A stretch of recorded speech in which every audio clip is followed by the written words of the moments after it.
ആദിച്ചനല്ലൂർ സ്വദേശി, അതായത് കൊല്ലം ആദിച്ചനല്ലൂരിലെ ലൂക്കോസും ഈ ദുരന്തത്തിൽ മരിച്ചു. ആദിച്ചനല്ലൂരിൽ നിന്ന് അരുൺ രാജ് തത്സമയം ചേരുന്നു. Good morning Arun Raj. വല്ലാത്ത സങ്കടമായി കാണും. ആദിച്ചനല്ലൂരിലെ അദ്ദേഹത്തിൻ്റെ വീട്ടിലൊക്കെ ഈ വിവരം അറിഞ്ഞോ? നാട്ടുകാരുടെ പ്രതികരണങ്ങൾ എന്താണ്? അത്ര ശുഭകരമായ വാർത്തയല്ല ഇന്നലെ മുതൽ നമ്മൾ കേട്ടുകൊണ്ടിരിക്കുന്നത്. കൊല്ലം ജില്ലയെ സംബന്ധിച്ച് 3 പേരുടെ മരണമാണ് നിലവിൽ സ്ഥിരീകരിച്ചിരിക്കുന്നത്.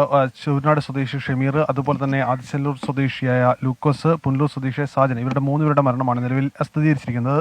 ഞാനിപ്പോൾ നിൽക്കുന്നത് ആദിച്ചനല്ലൂരിലുള്ള ലൂക്കോസ് വിഒയുടെ വീട്ടിലാണ്.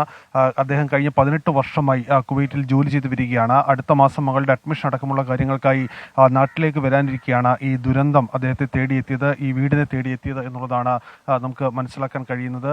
ഇന്നലെ ഈ തീപിടുത്തം ഉണ്ടാകുന്ന സമയത്ത് തന്നെ ലൂക്കോസ് അവിടുത്തെ ഒരു ചർച്ചിലെ വികാരിയുമായി അടക്കം ബന്ധപ്പെട്ടിരുന്നു. ഈ തീപിടുത്തം ഉണ്ടാകുന്നു എന്നുള്ളത് പറഞ്ഞു. പക്ഷേ പിന്നീട് എന്ത് സംഭവിച്ചുവെന്ന് ആർക്കും അറിയില്ല. ഫോൺ കോൾ നിശബ്ദമാവുകയായിരുന്നു പിന്നീട് ഉണ്ടായത്. എന്തായാലും ഈ വീട്ടിൽ ഇപ്പോഴും എല്ലാവരും അതീവ ദുഃഖത്തിലാണ്. സർക്കാർ സംവിധാനങ്ങളിൽ നിന്ന് യാതൊരു അറിയിപ്പും ഇതുവരെ ഈ മരണം സംബന്ധിച്ച സ്ഥിരീകരണം ഒന്നും തന്നെ ലഭിച്ചിട്ടില്ല. പക്ഷേ അവിടെയുള്ള സുഹൃത്തുക്കൾ, അവിടെയുള്ള ഈ കമ്പനിയുടെ സഹപ്രവർത്തകരടക്കം ഈ കാര്യങ്ങൾ സ്ഥിരീകരിക്കുന്നുണ്ട്.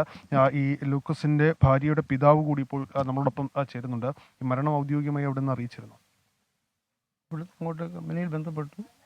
അപ്പോൾ അവിടെ നിന്ന് സ്ഥിരീകരിച്ചെന്ന് പറഞ്ഞു. പിന്നെ ചർച്ചയിൽ നിന്ന് വിശ്വാസികൾ പോയി സ്ഥിരീകരിച്ചിട്ടെന്ന് പറഞ്ഞു. പിന്നെ പത്രത്തിലും ഫോട്ടോ വന്നു. എത്ര നാളായി അവിടെ ഉണ്ടായിരുന്നു? 15-16 വർഷം, 17 വർഷമായി. 2000 മകളുടെ അഡ്മിഷനുമായി ബന്ധപ്പെട്ട് നാട്ടിലേക്ക് വരാൻ മുംബൈയിലാണ് പോകുന്നത്. മകളുടെ അഡ്മിഷനിൽ നിന്ന് വൈകിട്ട് ബാംഗ്ലൂരിലൊരു ടെസ്റ്റിന് അമ്മയും മോളും കൂടെ പാനായിട്ട് ബസ്സെല്ലാം ബുക്ക് ചെയ്ത് പാനായിട്ടിരിക്കുമായിരുന്നു. അപ്പോഴത് ദുരന്തം ബന്ധപ്പെട്ട് അവനടുത്ത മാസം അവളുടെ അഡ്മിഷൻ്റെ കാര്യങ്ങൾ ശരിയാക്കാൻ വേണ്ടി വരും. എല്ലാ ഇയറിലും വരും. വർഷത്തിൽ ലീവുണ്ട്.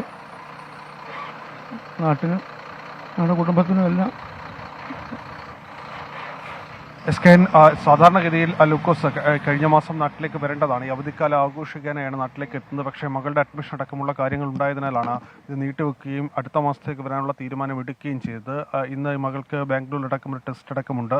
ആ ടെസ്റ്റ് പൂർത്തിയായ ശേഷം ഇവർ ഒരുമിച്ച് പിന്നീട് ഈ അഡ്മിഷൻ അടക്കമുള്ള കാര്യങ്ങളിലേക്ക് പോകാനായിട്ടിരുന്നത്. അതിനിടയിലാണ് ഈ ദുരന്ത വാർത്ത ഈ വീട്ടിലേക്ക് എത്തിയത്. ഇപ്പോഴും ഈ ബന്ധുക്കൾ ഈ മരണം പൂർണ്ണമായും ഒരു ഉൾക്കൊള്ളാനുള്ള ഒരു മാനസികാവസ്ഥയിലല്ല എന്നുള്ളതാണ് നിലവിൽ വ്യക്തമാക്കുന്നത്. നമുക്ക് നേരത്തെ തന്നെ അദ്ദേഹത്തിൻ്റെ ഭാര്യ ഷൈനി അടക്കമുള്ളവർ ഈ കാര്യവുമായി ബന്ധപ്പെട്ട് ഇപ്പോഴും ആ മരണത്തെ ഉൾക്കൊണ്ടിട്ടില്ല. അവരുടെ മാനസികാവസ്ഥ നമുക്ക് മനസ്സിലാക്കാൻ കഴിയാവുന്നതേ ഉള്ളൂ. 2 മക്കളാണ്.